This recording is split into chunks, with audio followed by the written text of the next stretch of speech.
Welcome to the Tuck Shop Podcast. Welcome to the Tuck Shop Podcast. I'm leaving it in. Leave David, it in. I'm going to leave it in. Take Leave it two. It's been a busy week already, but welcome to the show, everybody. Thank you for tuning in for another great week. Hi, David. Hello, Matthew. For those of you that are wondering, this is the Tuck Shop Podcast. Like I said, it's been a long week already, and it's only Wednesday.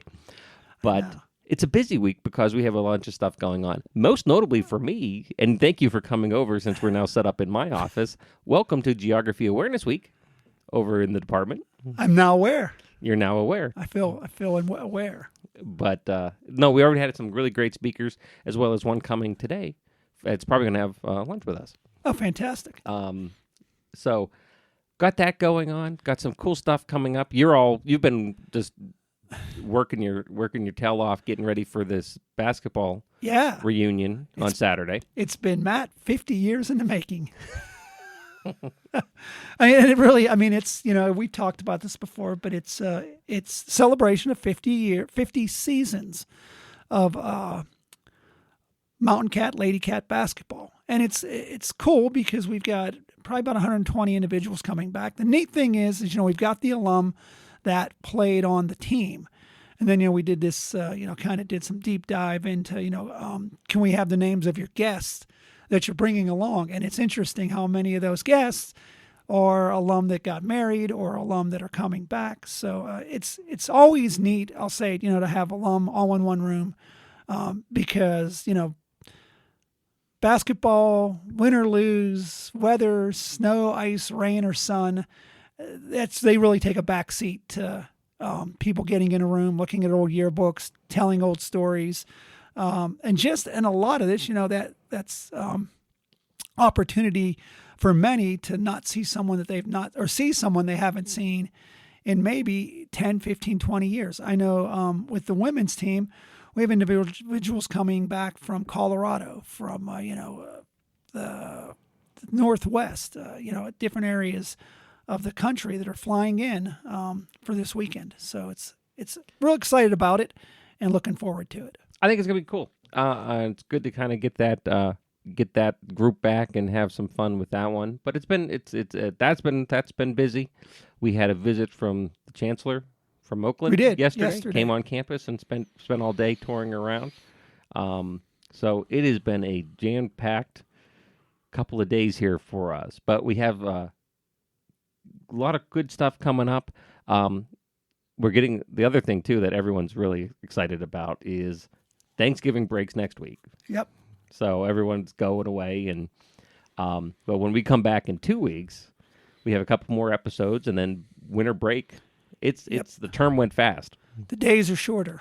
Days are very short, but we got a couple good episodes left for the rest of the term, and then we'll take our winter hiatus like we normally do. But I tell you what, I'm real excited with the episode. I'm just gonna tease and not tell anybody what we're doing. But in 2 weeks, we got a real. Oh yeah. It might be our first remote. And last. And it might also be our last. It may go down to the lost tapes.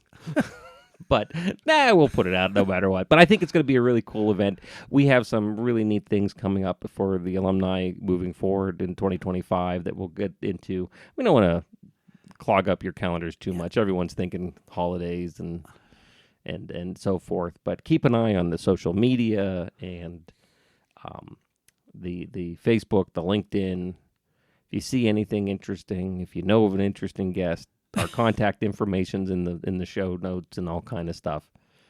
Reach out. I think it's absolutely. And I always say, with all of our media or all of our social media platforms, if an interesting throwback photo or an interesting question of the week or a fun fact, if they're within reasonable, I guess, send them my way. We'd love to, to make this an interactive. I know people seem to enjoy those. But I'm sure there are many out there that we don't know about. Mm-hmm.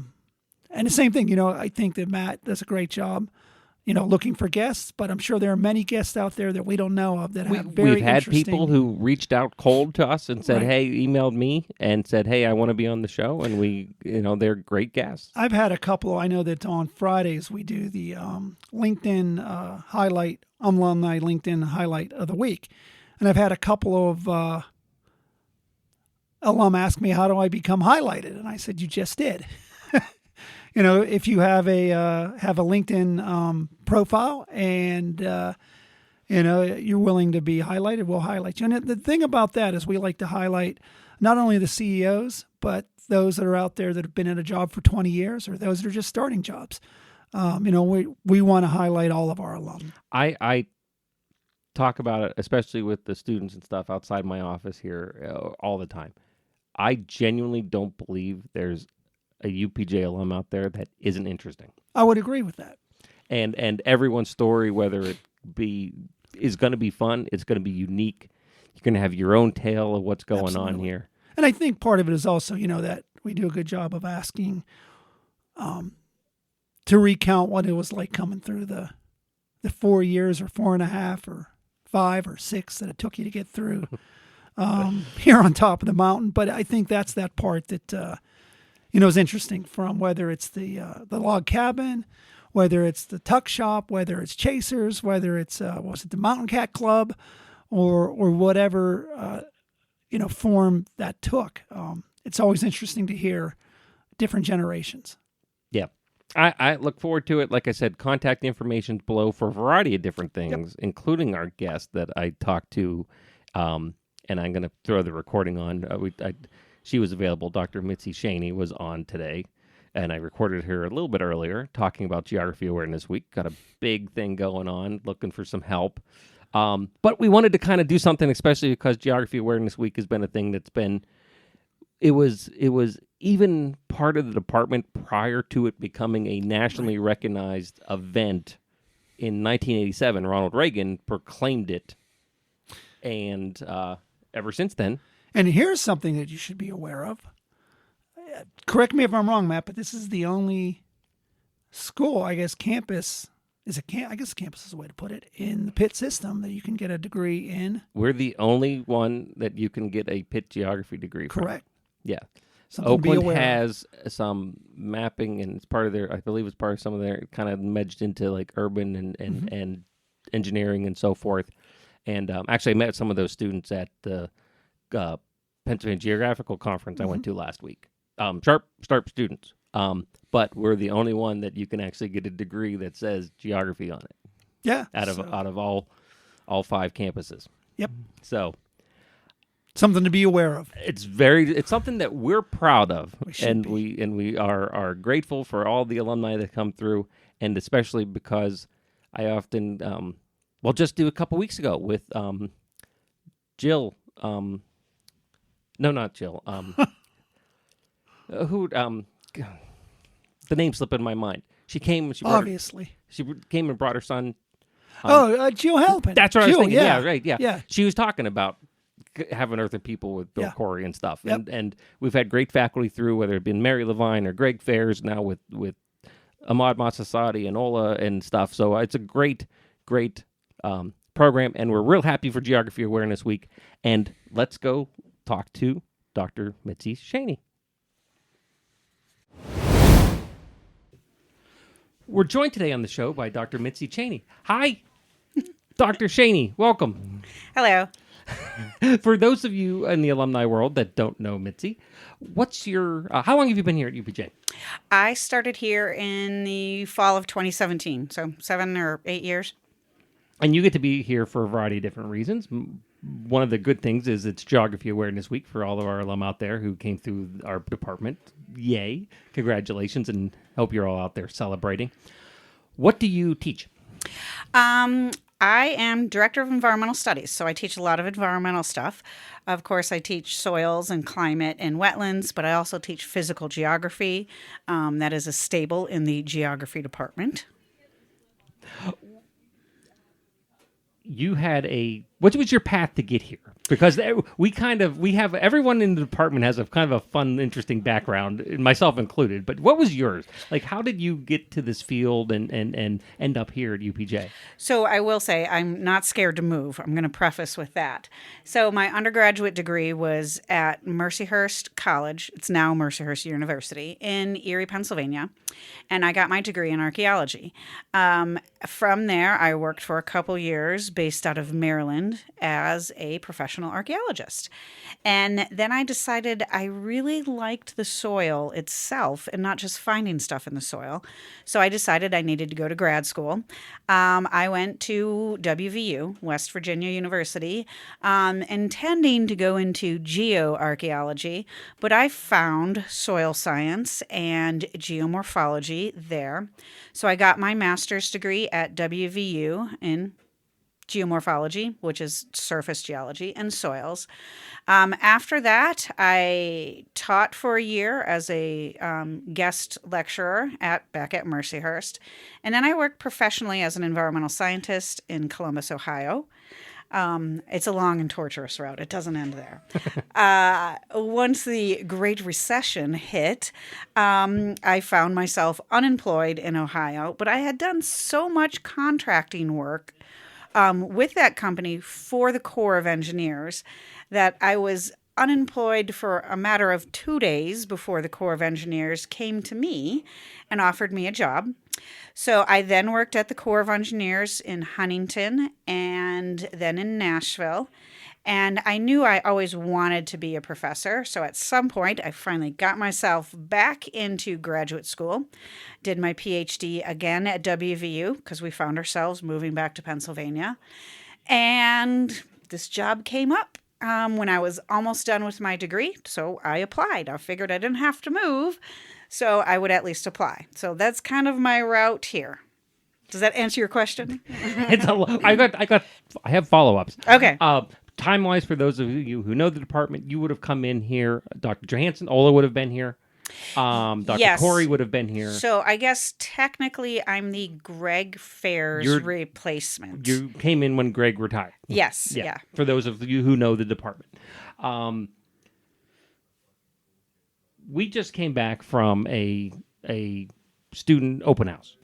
A recruiting event. A recruiting event, yes. Yeah. That a lot of people come through and said, I want to be business. I want to be, the education table was pretty packed with folks.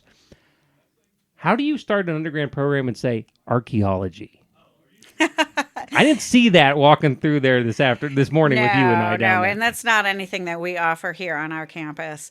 But getting interested in archaeology was kind of had two sources. I liked being outside. That's a primary goal in my life, is being outside. I guess a passion, not a goal. But the archaeology interest started because my mother was very influential in loving history. But I also took 6 years of Latin. I took Latin in junior high and high school. So I became fascinated with ancient history. And that's what kind of led into I want to go to school for archaeology. It's always that background. That's why I love talking to people on this show, because it's like you don't think about that. Like I said, no one came through and said archaeology. Got accounting, got I was the kid science. that really liked the National Geographic magazines. I looked at those every month when they came in. It's pretty cool. One of the things that started with your coming into the department was a focus on soils and your soil team. What is a soil judging team? So I was exposed to soil judging when I was at WVU. Soil judging is an undergraduate intercollegiate competition. So it is nationwide. There's 6 different regions. Officially, soil judging started in 1942 with a couple of professors in Oklahoma who wanted to get their undergraduates interested in soils. And by 1960 or 1961, it was pretty much official all over the country. And it started off in agricultural departments. Many ag departments now at those big land grant schools have kind of transitioned with the times, and it's like agriculture and the environment, or soils and the environment, or earth sciences, or geosciences. So soil judging, we are in Region 1 of soil judging. But soil judging is in teaching the students how to identify and describe the different soil layers. We call them soil horizons. So, how to properly describe those. And then there's land use interpretations. And of course, this has progressed with the times. It's not just agriculture anymore. But the kind of questions that the students have to interpret are like, is this soil good for roads and streets? Is this soil good for houses with basement? What kind of soil organic carbon is this soil holding? So it ranges, depending on who's hosting the competition, what kind of interpretive questions they want to ask. So you get a group of students together and say, Yes. yes, this is good. And you go out and look at a big hole. Yes. Put it in. Remember, Yeah. So it's a human like, and political geographer here. So I don't deal with this. So let's you dig a big pit. No, we don't dig it. We Well, have a you have a backhoe. pit. Backhoe dig it. So it's a big long trench. It's about 3 feet deep and maybe about 10 feet long. So with 3 feet, you can usually see 5 or 6 soil horizons, and that's where most of the action is happening in the top of our soils. So we get in the pit. And I teach the students how to describe the soils. So the actual competition part, the soil judging team, the competition, they're 3-day competitions. The first 2 days are considered practice because we have to get to know the soils of whatever region we're in. We just came back from Rhode Island, and next year we're hosting the soil judging competition here. I'm going to talk about that. Okay. Yeah. So all of the visiting teams will have 2 days to get used to our soils. And then the third day is the actual competition day. So each day, the practice days and the competition days, the students will see 5 like big backhoe trenches each day. So they go out, they analyze the soil, they look, and then they have to report back their findings. Yes, there's official scorecard sheets that they fill out. And of course, we're teaching them how to fill them out the first 2 days. No experience required. We teach you everything you need to know. And then those scorecards go to judges Yes. who have already done this work. Yes, so there's official soil profile descriptions that are used kind of as like the answer key. So we'll grade all of the keys, and each blank is worth like 2 points. So then we total up scores. You kind of talked to about it too. You just got back from Rhode Island. How many students went with you? So I had 8 students on my team, and that's a pretty good sized team. You need a minimum of 4. So they kind of divided into groups. So if you have 12 students, then you'd have 3 teams. If you have 8 students, you have, 2 groups or teams. Most schools just come with 4 students. But we generally have a pretty good turnout. We have very enthusiastic students, which I greatly appreciate. They're eager for field experience. So I had 8 come with me. Altogether in that competition, I think there was about 70 students from 10 different universities. And that's just region 1 of Yes. this. And then so the group that does the winning of groups of that region then go on to the national competition. Yes. So all of the regions, they have their competitions in early October.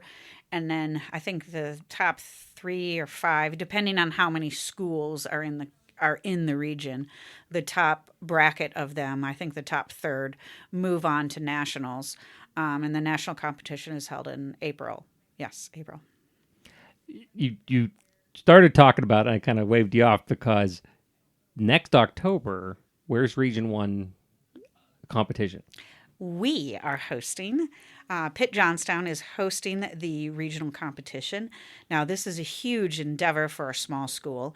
Usually these are hosted by the big land-grant universities like University of Rhode Island, Penn State, University of Maryland. So they're usually the big universities with lots of resources and lots of faculty hosting these. So it was quite an endeavor to volunteer for, but I'm up for the challenge. It's kind of expected that everybody, the regulars in the competition, will all take turns hosting. That's going to involve all these schools coming here, spending time with campus, looking at our dirt, Yes. our soil. Yeah. I keep getting corrected. I keep calling it dirt. It's now become a habit. And then competing, and so it's a big honor to have. Yeah, we'll have, I think, 11 universities attending the competition next year. It could be 12, somewhere in there. Of course, it all depends on funding, who can come and visit the school. But yeah, we'll have universities from all over. This is the furthest west that our region will have ever done a competition. And location matters because soil is different. Yes, soil varies a whole lot. When we were just in Rhode Island, my students had to learn all about coastal sandy soils on glacial landforms. Um, so when the competition is hosted here next year, we have very mountainous terrain. We have acidic soils and we have sedimentary bedrock. So it's going to be very different for all those coastal schools, obviously. We don't have sand here. Is that why the outer office was caked in sand grit everywhere for a Yeah. while? Yes. We tracked it all in. One of the neat things that's going on too, and we've kind of started the I'm going to call the soft launch of a discussion with a expansion of the departments to include geology and geography and environmental studies, which is going to move to environmental science, which is you're a big part of. One of the things that we often get asked when I do at alumni events, whether it's meetups or our reunions or just talk to alumni or people who email who love this podcast and just email in, hey, what's going on? What's involved? What can I do to get involved? What is the biggest need, the problem that you have to make things flow for you? So, as the director of environmental studies, and we're about to branch off into two different majors: environmental science, which is a BS that has been approved, that'll start next fall, and then our traditional environmental studies degree will be environmental sustainability. But as the environmental professor, I need to teach the students outside. I need them to be able to access field trips. When I started here, we did have university vehicles, a big van basically, and that's gone now. It is extremely difficult to convince students that they have to drive themselves on field trips. And this is usually isn't an option. They don't have enough cars. They can't afford the gas money. And of course, we can't reimburse them. But getting the students in the field. I teach them field stuff: soils, wetlands, streams. I teach them ecosystem sciences. I need to be able to take my students on field trips. And we don't have a van anymore. So that would be a big help. That would be a huge help. I need a van. I need a big van. One of those big white school vans. Yeah. And that's part of the kickoff that you wanted to kind of talk about is we're going to start a campaign to raise funds, or if somebody has one that they're looking for a donation sort, that would be very nice to assist the department across the board. I think the big thing is that if anyone out there wants to be involved or even wants just to help contribute, I'm going to do in the description both my contact information and as well as Mitzy's, so that you can reach out to us and we can get you hooked up to the right people and hopefully build this. I will tell you right now, you're going to have a commitment from me and my family. We're going to kick you off to some extent. We need a van. Somebody's got a big Yeah. van, one of those big 15-passenger vans out there that they can donate. I'm sure they can donate a van. Well, I don't have a van for you, but I will write you a check. Okay, I will write I'll you a take check. funds to get us on field trips, because I think it's, I don't know the quite right word I'm looking for, but I don't think it's proper, and I don't think it is justified to expect students to raise money to rent a van so we can go on class field trips, or to even drive themselves on class field trips. I just don't think that's right. I think it's an exciting growth, and I'm really excited how things are going in the department, and it's somebody. I walk that weird line between my office is here and I work here, but I'm also that alumni here, and this is Yes. it's been 25 years of history with this department and me, or almost 25 years. That is just, it's nice to see the continued evolution and growth. Yes. And you're part of that. And as part of our field studies, we also go on larger trips. I take the students on research trips to the Eastern Shore of Virginia. We do educational courses up to the Upper Peninsula of Michigan. And these have been hindered by the fact that we don't have a van or money for a van. These are classes. These are not club activities. This is research that the students get to participate in, and it's really hindered because we don't have a van. Well, hopefully this is the first step on getting us the resources needed to get your students around. Dr. Schaney, thank you for joining us in Geography Awareness Week, our episode this week, because you're not going to get out of my podcast without celebrating Geography Awareness Week. So thank you for coming and spending 15, 20 minutes with us. All right. Thank you very much, Matt. Have a great week, everybody. The Tuck Shop podcast is recorded live on the University of Pittsburgh at Johnstown campus. Update your contact information with us by visiting johnstown.pitt.edu/alumni. Connect with us online via Facebook and LinkedIn, or consider donating to the university at giveto.pitt.edu/giveupj.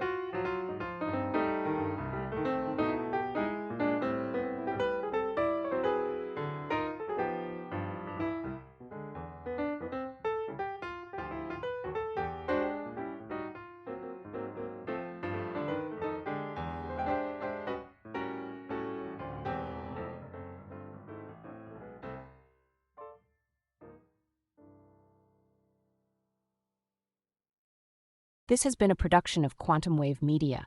Views expressed do not necessarily reflect the opinion of the University of Pittsburgh at Johnstown.